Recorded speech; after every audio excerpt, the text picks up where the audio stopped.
शुक्रिया जी। हाँ जी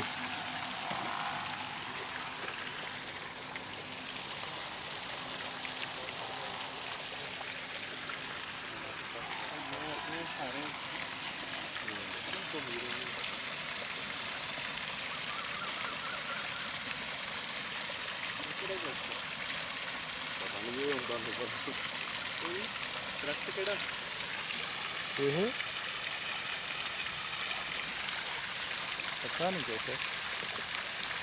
तो पपीता है ना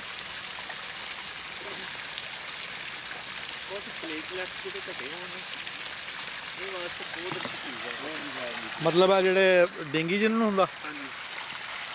प्लेटलेट्स घटे होना ते ये पत्ते दो चबाई जाओ डेली थोड़े जे होंगे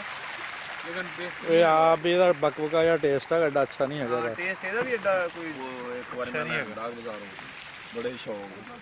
ਕੱਲ ਨੂੰ ਜੇ ਪਰਸੋਂ ਮੈਂ ਦੁਕਾਨ ਤੇ ਪਹੁੰਚਾਵਾਂਗਾ ਇਹਦਾ ਵੀ ਖਾ ਕੇ ਵੇਖਿਓ ਤੇ ਅੱਛਾ ਜੀ ਹਾਂਜੀ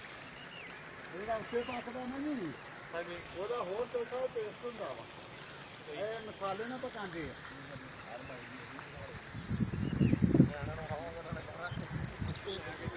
ਭਾਈ ਤੁਸੀਂ ਡੇਲੀ ਆਓ ਮੈਨੂੰ ਤਾਂ ਬੜੀ ਵਾਰੀ ਡਾਕਟਰ ਸਾਹਿਬ ਜ਼ਰੂਰ ਮਿਲੇ ਜਾਣਾ ਯਾਰ ਨਹੀਂ ਬੱਚੇ ਵੀ ਲਿਆ ਆਵੇ ਮਾੜਾ ਜਿਹਾ ਇੰਤਜ਼ਾਰ ਕਰੋ ਤੁਸੀਂ ਮੈਨੂੰ ਕਹਿੰਦਾ ਕਿ ਮੈਂ ਕਿਹਾ ਬੰਦੇ ਨੂੰ ਤੁਸੀਂ ਜਾਣਦੇ ਯਾਰ ਤੁਹਾਡੇ ਕੋਲ ਡਾਕਟਰ ਵੀ ਲੱਗਦਾ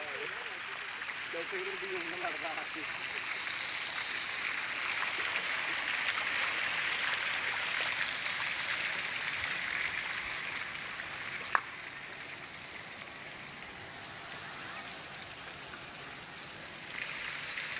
ਇਹ ਲਾਉਂਦੇ ਦਾ ਅੰਮ੍ਰਿਤਸਰ ਇਹ ਚੌਂਕ ਮਲਕਾਲੇ ਤੇ ਦਾ ਚਲਾਇਆ ਰੇੜੀ ਤੇ ਰੱਖ ਕੇ ਉਹ ਬਾਰੇ ਲੈਵਲ ਤੇ ਮੈਨੂੰ ਪਤਾ ਹਾਂਜੀ ਉੱਥੇ ਕਿਤੇ ਮਾਹੌਲ ਵੇਖਣ ਵਾਲਾ ਸੀ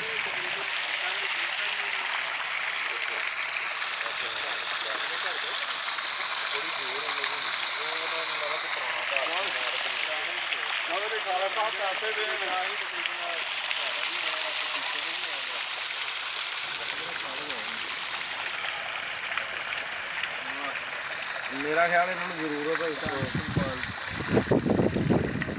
ਲਗਾਤਾਰ ਇਹਨਾਂ ਨੂੰ ਜ਼ਰੂਰਤ ਆ ਬੰਦੇ ਜਿਹਦਾ ਖਰਾਬ ਹੋ ਗਿਆ ਮੈਂ ਤੁਹਾਡੇ ਕੋਲ 5 ਮਿੰਟ ਪਹਿਲਾਂ ਭਾਜੀ ਨੂੰ ਫੋਨ ਕੀਤਾ ਚਲੋ ਫਿਰ ਤੇ ਫੋਰੀ ਪਹੁੰਚ ਗਏ ਕਦੀ ਕਿਸੇ ਸ਼ਾਇਰੀਆਂ ਨੇ ਲਾਈਆਂ ਉਧਰੋਂ ਸ਼ੇਅਰ ਕੀਤੀਆਂ ਹੁੰਦੀਆਂ ਨੇ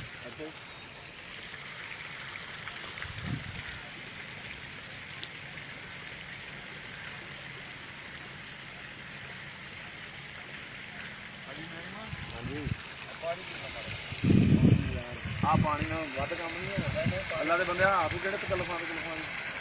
ਕੀਤਾ ਜੀ ਯਾਰ ਪਾਣੀ ਪੀਣਾ ਤੇ ਸਾਰੀ ਰਾਤ ਦਿਨ ਰਾਤ ਜਿੰਨਾ ਮਰਜ਼ੀ ਗੱਲ ਬਹੁਤ ਵਧਾਤੀ ਹੈ ਭਾਈ ਨੇ ਇਹ ਆਜ਼ਮ ਸਾਹਿਬ ਦੀ ਮਰਜ਼ੀ ਹੈ ਭਾਈ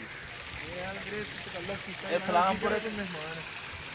ਸਲਾਮਪੁਰੇ ਦੇ ਆਪਣੇ ਪਿਆਰ ਮੁਹੱਬਤ ਕਰਨ ਵਾਲੇ ਨੇ ਵੀ ਇੱਥੇ ਆਏ ਸਾਰੇ ਤੁਹਾਡੇ ਆਪਣਾ ਤੁਸੀਂ ਆਪਣੀ ਜਗ੍ਹਾ ਤੇ ਇਹਨਾਂ ਦਾ ਸਾਥ ਆ ਦੇਣਾ ਕੋਈ ਗੱਲ ਨਹੀਂ ਫੈਮਿਲੀ ਨਾਲ ਚਲੋ ਤੇ